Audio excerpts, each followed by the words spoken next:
Nairobi hosted the second edition of one of the most expensive art events in East Africa recently, attracting a record turnout of art buyers with some deep pockets. With paintings selling for as high as $21,000, the event is setting Nairobi up as a glamorous art auction destination, attracting interest from international art brokers like Sotheby's. Art collectors, buyers and enthusiasts admire and bid for the works of over 50 artists from around East Africa. This was the second time a high-level auction of this kind was held in Nairobi. Last year's auction had bids of more than $215,000. Kenyan artists, like many of their African counterparts, often find more success abroad than at home, where paying top price for art is seen as a preserve for a small group of wealthy elite. Last year, Circle Art Agency decided that one of the gaps in the art market here, or the art scene here, was an auction run exactly the same as Sotheby's or Bonhams or Christie's internationally.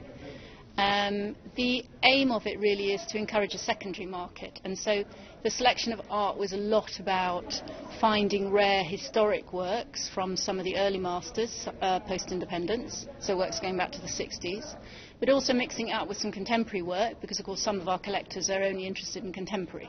Dundas started the agency in 2002 to provide professional world-class consultancy to artists and art institutions in East Africa. Circle Art Agency has curated works from over 50 of the region's most talented and renowned artists, giving them visibility and offering the public access to their art. Last year we had, I think, over 300. We already have 100 registered to bid. I'm quite sure that we'll have more. If we have the same number as last year, I'll be very happy. The artists are also reaping the benefits of growing appetite and deep pockets in the local art scene. Sane Wadu has been a painter since 1985. Back then, he sold a painting for 250 Kenya shillings. That's about $3.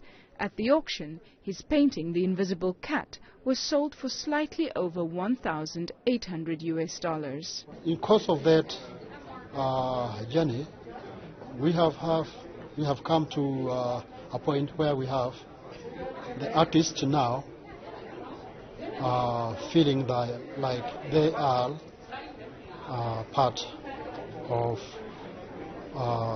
the industry, the visual art industry, and currently in my opinion, I tend to feel like we are doing all right.